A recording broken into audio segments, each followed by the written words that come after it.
हे जे म्हणजे विचार कर, त्याने त्या संबंधित व्यक्तीला किती त्रास दिला असेल की त्यांनी मासाहेबांच्या पुतळ्यावर अशा पद्धतीची हरकत करण्याची हिंमत केली. म्हणून बोलतो ना, हे उद्धव ठाकरे आणि आदित्य ठाकरे त्यांचा मुलगा हे दोन्ही श्री 420 आहेत. लोकांना फसवणं आणि सर्वात मोठे दोघे फ्रॉड आहेत. आणि अशा लोकांमुळे आज बाळासाहेब ठाकरे आणि मासाहेबांची जे नावाची जी बदनामी होते ना, त्याचं मुख्य कारणच उद्धव ठाकरे आणि आदित्य ठाकरे आहे. त्याला पहिलं 420च्या फ्रॉड केसमध्ये उद्धव ठाकरे आदित्य ठाकरेला अटक करा पहिलं, अशी मागणी मी पहिलं सरकारकडे जाऊन करणार आहे. किंवा पहिलं करा, कारण हे असे फ्रॉड अगर समाजामध्ये फिरायला लागले आणि फसवलं कोणाला, मराठी माणसालाच फसवलं. मराठी माणसाच्या नावाने घाणेरडं राजकारण करणारे मग तो पावसकर ना, कोण होता तो? मराठीच होता ना.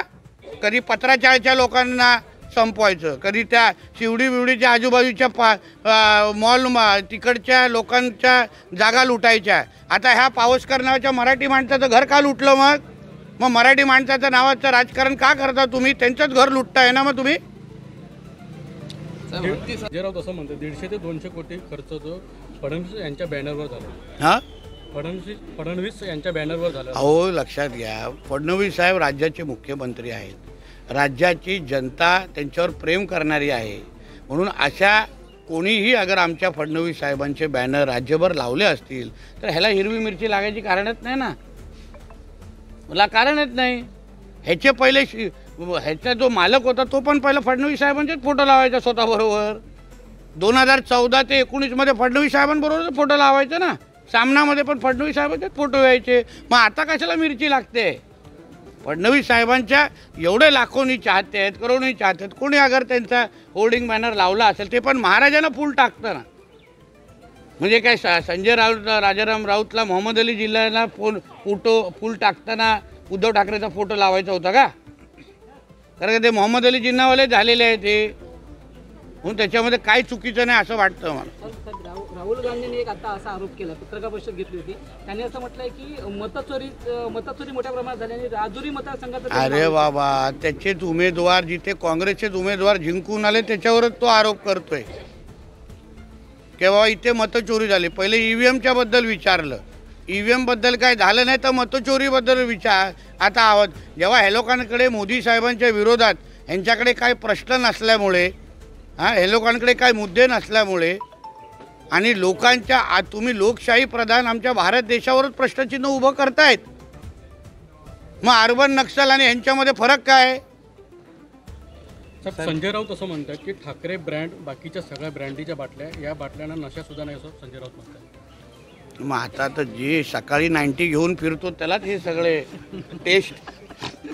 टेस्ट माहिती असेल ना. आता बरोबर आहे. आता विश्लेषण संजय राजाराम राऊतने एवढं चांगलं केलेलं आहे. ब्रँडी कुठली, देशी कुठली, 90 कुठली, हे त्याच्याकडून अपेक्षित आहे. बरोबर आहे तो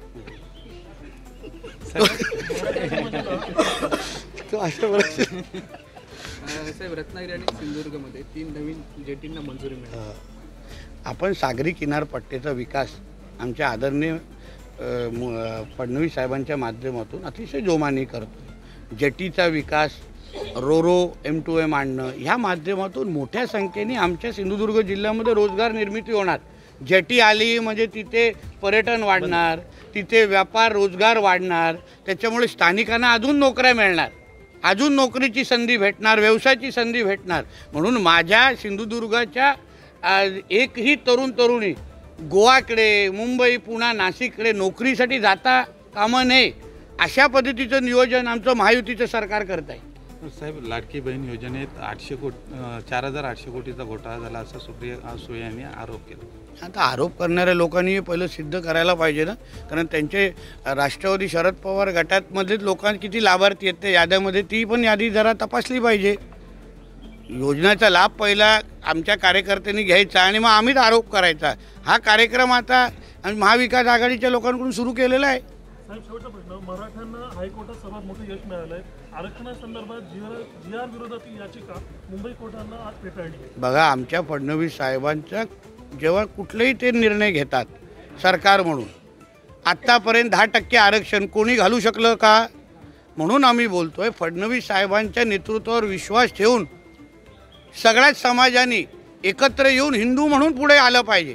कारण का फडणवीस साहेब कुठलाही निर्णय, त्या फडणवीस साहेबांचा कुठलाही निर्णय हा कुठलाही प्रत्येक कोर्टाचा अभ्यास करून योग्य पद्धतीने मार्ग काढूनच तो निर्णय घेतला जातो.